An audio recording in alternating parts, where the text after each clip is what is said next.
केंद्र सरकार के 12 वर्ष पूर्ण होने के अवसर पर विकास, सेवा, सुशासन और जन कल्याण विषयक विकास प्रदर्शनी का उद्घाटन कलेक्ट्रेट परिसर में उत्तर प्रदेश के राज्यसभा सांसद राधा मोहन दास अग्रवाल और जनपद के जनप्रतिनिधि गणों द्वारा फीता काट कर किया गया। इस अवसर पर जनप्रतिनिधि और अधिकारियों द्वारा प्रदर्शनी का अवलोकन किया गया। साथ ही सेल्फी पॉइंट पर सेल्फी लेकर कार्यक्रम की शुरुआत की गई। राज्यसभा सांसद ने सूचना और जनसंपर्क विभाग द्वारा आयोजित विकास प्रदर्शनी की सराहना करते हुए कहा कि प्रदर्शनी में केंद्र सरकार के 12 वर्षों और राज्य सरकार के 9 वर्षों की उपलब्धियों और जन कल्याणकारी योजनाओं को प्रभावी ढंग से प्रदर्शित किया गया है। उन्होंने जनपद वासियों से अपील की है कि वे अधिक से अधिक संख्या में प्रदर्शनी का अवलोकन कर शासन की विभिन्न योजनाओं, नीतियों और उपलब्धियों की जानकारी प्राप्त करें और उनका लाभ उठाएं। यह प्रदर्शनी 18 से 20 जून तक आम जन के लिए खुली रहेगी। यहाँ आम जनमानस केंद्र और प्रदेश सरकार की प्रमुख जन कल्याणकारी योजनाओं और विकास कार्यों की जानकारी प्राप्त कर सकते हैं।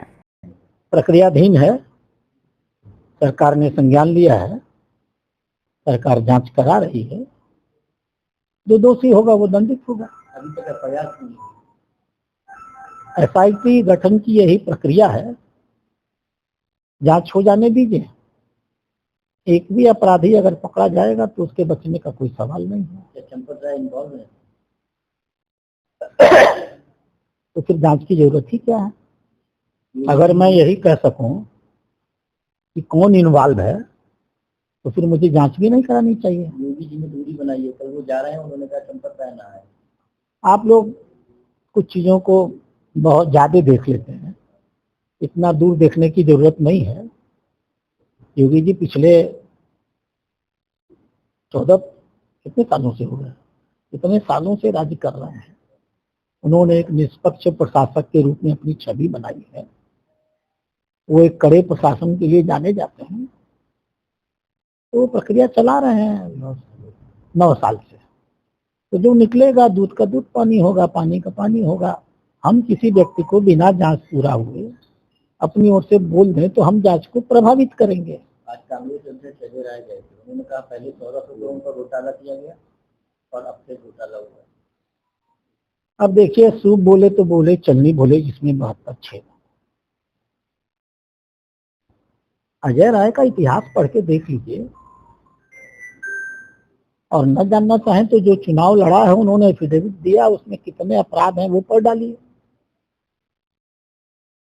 भारतीय दंड संहिता का कोई अपराध उनसे बचा होगा? एक लंबी श्रृंखला है उनके पास FIR की। तो अब वही बोलेंगे और हम उन्हीं का जवाब देंगे। मैं राष्ट्रीय महामंत्री हूँ, राहुल गांधी ने क्या कहा उससे हमसे जवाब दीजिए। अखिलेश यादव, राहुल गांधी भी लगातार इसी में जाना चाह रहे हैं। ये सब क्या हो रहा है? राम के नाम पर लूट मची हुई है, भाजपा वाले ये कर रहे हैं। ये राहुल गांधी का बयान, ये उनका हक है।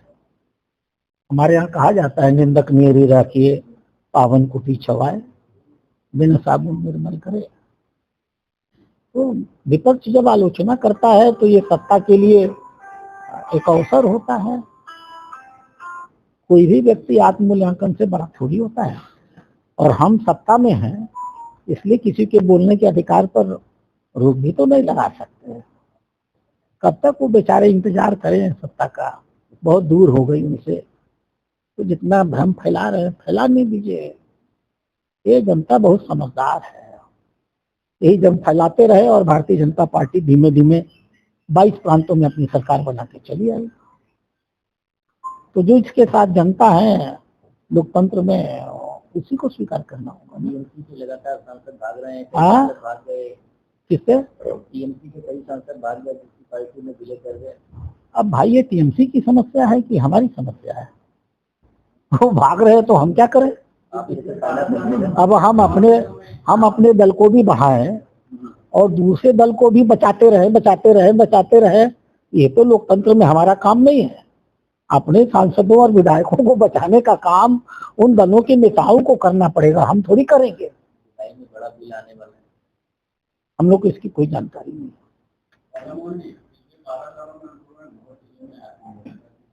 हाँ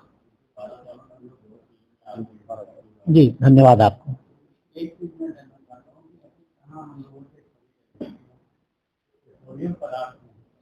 आपका प्रश्न बहुत मौजूद है।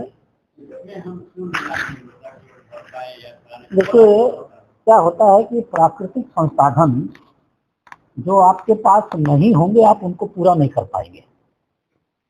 प्राकृतिक संसाधन आप पैदा नहीं कर सकते। कोयले का उत्पादन पहले 555 लाख टन होता था, आज 1000 मिलियन टन होता है। एमएमपी में उसको लिखते हैं 1000 मिलियन मीट्रिक टन।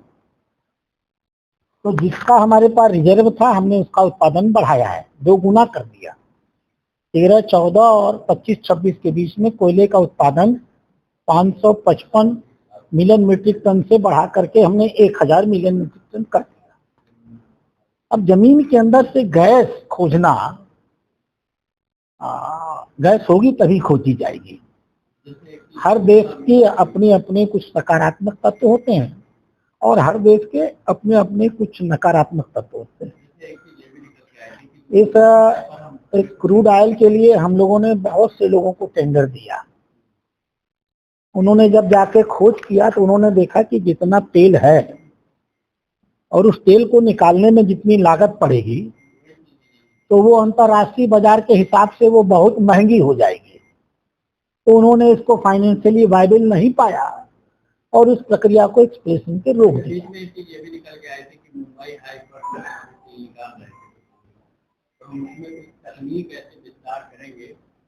आप सरकार को धन्यवाद दीजिए,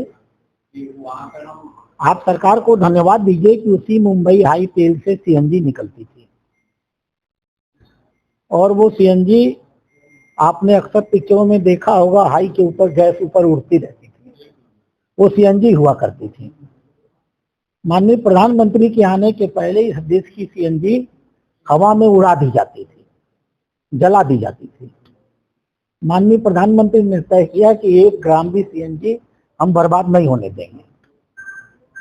यह जो घरों में आप ये जो गैस के सिलेंडर हटा करके और सीएनजी सप्लाई ला रहे हैं, आज बहुत बड़ी संख्या में देश में ऐसे 1000 से अधिक शहर है जहां सीएनजी की सप्लाई होने लगी। यह सीएनजी की सप्लाई जब होने लगेगी तो हमारी जो गैस पर, खाने के गैस पर निर्भरता है विदेश की, वो अभी अपने आप खत्म हो जाएगी, क्योंकि हम एलपीजी की जगह सीएनजी का प्रयोग करने लगेंगे। जो मेरे पास जानकारी है वो सारी प्रक्रिया चल रही है, पूरा तंत्र उस पर लगा हुआ है। जब तक उस निकालने की प्रक्रिया की फाइनेंशियल वायबिलिटी नहीं होगी, अगर निकाल करके वो तेल अंतर्राष्ट्रीय जगत के तेल से महंगा पड़ जाएगा, तो स्वाभाविक रूप से अर्थशास्त्र के नियमों के हिसाब से उसे रोकना पड़ेगा। तो प्रक्रिया चल रही है, सरकार इसको लेके चिंतित है। हाँ प्लीज, हाँ प्लीज।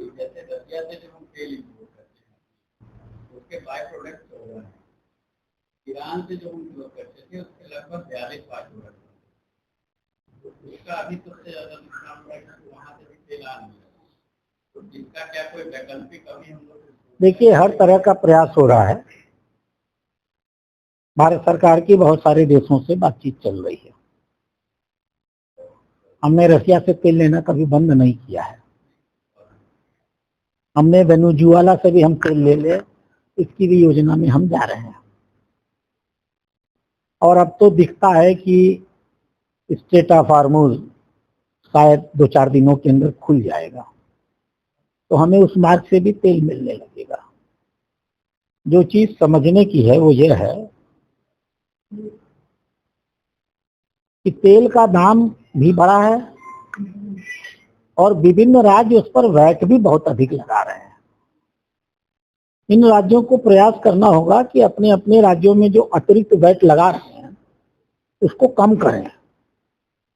जैसे दिल्ली में 100 रुपए का तेल बिकेगा, तेलंगाना में 115 रुपए का तेल बिकेगा, केरला में 113 रुपए का तेल बिकेगा, कर्नाटका में 114 रुपए का तेल बिक रहा है, गुजरात में, उत्तर प्रदेश में, बिहार में, आसाम में इन सब का दाम 100 रुपए के आसपास है।